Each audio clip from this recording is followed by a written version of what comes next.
ஆரோக்கிய அன்னையின் அன்பு பக்தர்களே, உங்கள் அனைவருக்கும் வணக்கங்களும் வாழ்த்துக்களும். அருள் நிறைந்தவளே என்ற இந்த அன்னையினுடைய தொடர் வழியாக உங்கள் அனைவரையும் மீண்டும் சந்திப்பு மிகுந்த மகிழ்ச்சி அடைகிறேன்.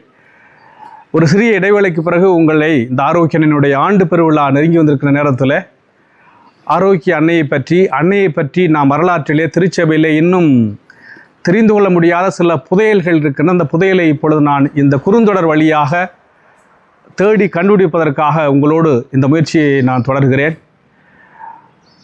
அன்னையானவள் கடவுளால் நமக்கு கொடுக்கப்பட்ட ஒரு தாய், மீட்பரின் தாய். இந்த மீட்பரின் தாயானவள் நம்முடைய மீட்புக்காக நாம் ஆண்டவர் இயேசு கிறிஸ்துவினுடைய பிறப்பினால் ரட்சிக்கப்பட என்பதற்காக கடவுளால் தேர்ந்து கொள்ளப்பட்டவள், முன்குறிக்கப்பட்டவள்.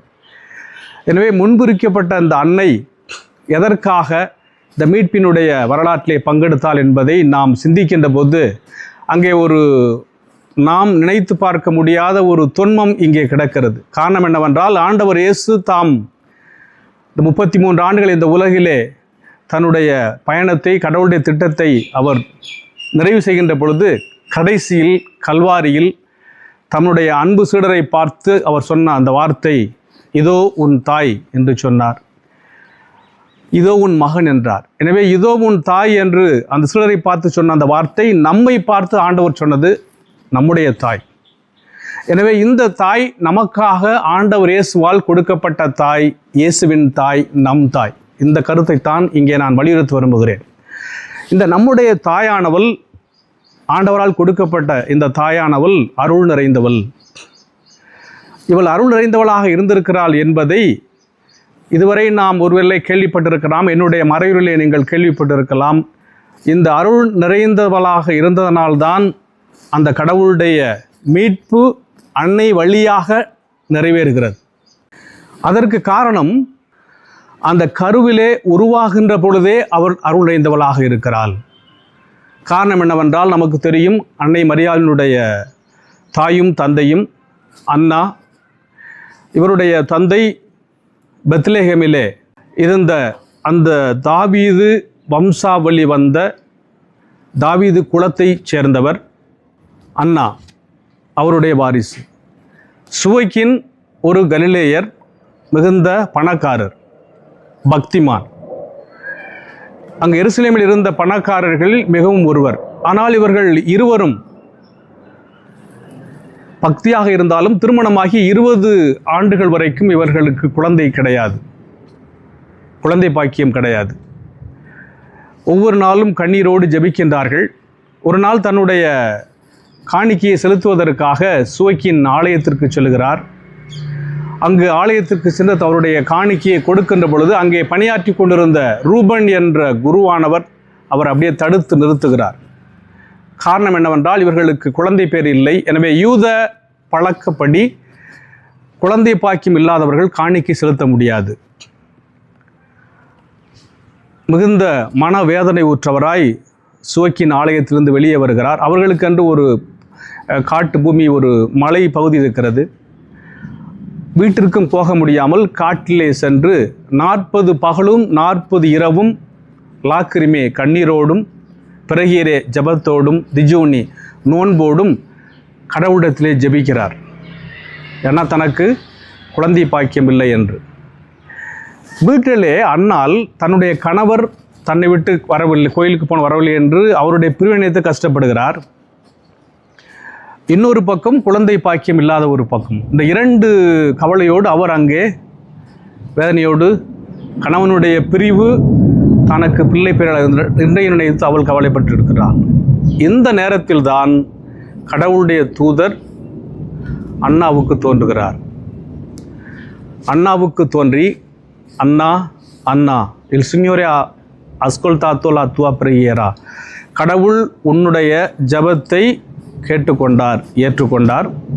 தூ கஞ்சிப்பெறாய், நீ கருத்தரிப்பாய். தூ பார்த்தொரிராய், நீ பெற்றெடுப்பாய். Si parlerà delle tue parole in tutto il mondo.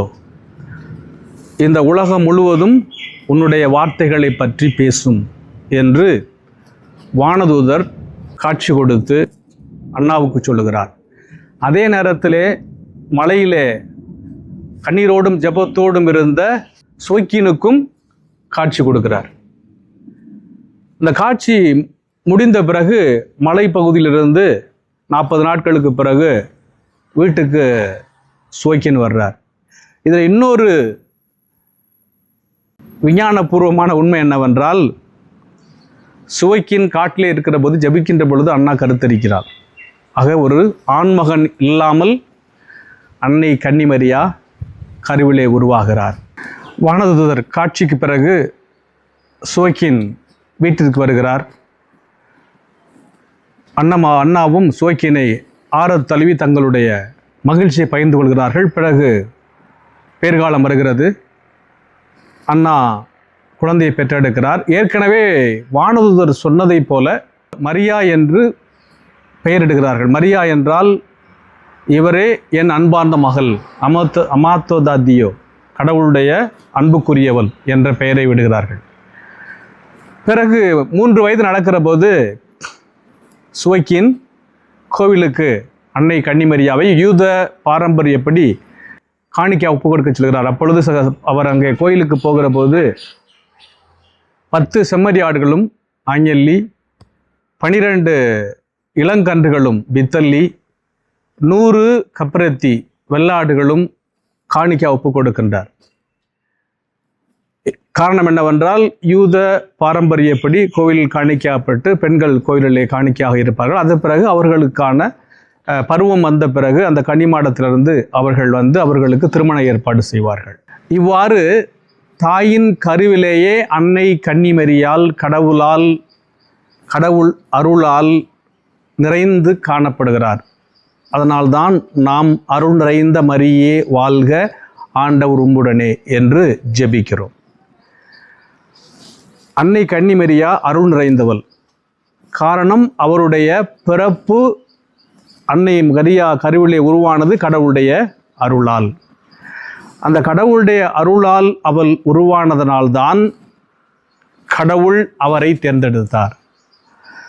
கடவுள் அவரை தேர்ந்தெடுப்பதற்கு காரணம் அவருடைய பிறப்பு, அமல உற்பவ அன்னை. அந்த அமல உறுப்பு அன்னையை கடவுள் தேர்ந்தெடுத்து நமக்கு தாயாக கொடுத்திருக்கிறார். அந்த தாயை தான் நாம் இப்பொழுது விழாவாக செப்டம்பர் மாதம் ஆரோக்கிய தாயினுடைய விழாவாக கொண்டாட இருக்கிறோம். ஆக அன்னை கன்னிமரியாவை நாம் அருள் நிறைந்தவளே, ஆரோக்கிய தாயே என்று வாழ்த்துவதற்கு, ஜெபிப்பதற்கு காரணம் என்னவென்றால், அந்த தாய் உருவானது பொழுதே அருள் நிறைந்தவளாக, கடவுளுடைய அருளை பெற்றவளாக, கடவுளுடைய அருளால் உருவானவளாக இந்த உலகிற்கு வருகிறார். ஆண்டவருடைய தாயாக அவர் மாறுகிறார். அவருடைய தாயை நமக்கு தாயாக கொடுத்திருக்கிறார். அந்த தாயினுடைய விழாவை நாம் இப்போது கொண்டாடுவதற்காக நாம் தயாராகி கொண்டிருக்கிறோம். எனவே அந்த தாய் தான் நம்முடைய ஆரோக்கிய தாய். இவள் ஆரோக்கியத்தின் தாயாக இருப்பதற்கு காரணம், இவள் அதிசயங்கள் செய்வதற்கு காரணம், இவள் அற்புதங்கள் செய்வதற்கு காரணம் அருள் நிறைந்தவள். அதனால்தான் நான் இந்த வார்த்தையை சொன்னேன். அருள் நிறைந்தவளே, ஆண்டவரின் தாயே, அருள் நிறைந்த மரியே வாழ்க, ஆண்டவர் உம்முடனே. அன்னை கன்னிமரியா கடவுளுடைய அருளால், கடவுளுடைய ஆசிரால், கடவுளுடைய கிருபையால் பிறப்பிலிருந்து உருவானதனால்தான் அவள் அருள் நிறைந்தவளாக இருக்கிறாள். அவள் அருள் நிறைந்ததற்கு காரணம் சுவைக்கியனும் அண்ணாவும் கடவுள் பக்தி மிகுந்தவர்களாக இருந்திருக்கின்றார்கள். அந்த கடவுள் பக்தி மிகுந்த அவர்கள் ஜபத்தாலும் தவத்தாலும் பெற்ற தவ குழந்தை அன்னை கன்னிமரியால். எனவே அந்த அன்னையை நம்முடைய தாயாக நாம் போற்றி அவளுக்கு நாம் விழா எடுக்கின்ற அந்த நேரத்தில் அந்த அன்னையினுடைய அருள், அந்த அன்னையினுடைய ஆசீர் நமக்கு கிடைக்க வேண்டும் என்றால் அந்த தாயை நம்முடைய தாயாக நாம் ஏற்றுக்கொள்ள வேண்டும். காரணம் என்னவென்றால், ஆண்டவர் இயேசு இதோ என் தாய், இதோ உன்னுடைய தாய், இதோ உன் தாய் என்று யோவானுக்கு சொன்ன அந்த வார்த்தை நம்ம எல்லோருக்கும் சொன்னார். எனவே இயேசுவின் தாய் நம்முடைய தாய். எனவே அந்த தாயை நாம் நம்முடைய தாயாக ஏற்று இந்த ஆரோக்கியனுடைய இந்த திருவிழாவிற்கு நம்மையே நாம் தயாரிப்போம். அவ்வாறு அந்த அருள் நிறைந்தவளை பார்த்து நாம் ஜபிக்கின்ற பொழுது நாம் அந்த அன்னையினுடைய அருளால் ஆசிரால் வரம் பெற்றவர்களாக அன்னையினுடைய ஆசிரியை பெற்றவர்களாக மாறுவோம் என்ற ஒரு எண்ணத்தோடு இந்த நிகழ்வு நிறைவு செய்வோம். இயேசுவுக்கே புகழ், இயேசுவுக்கே நன்றி. மரியே வாழ்க.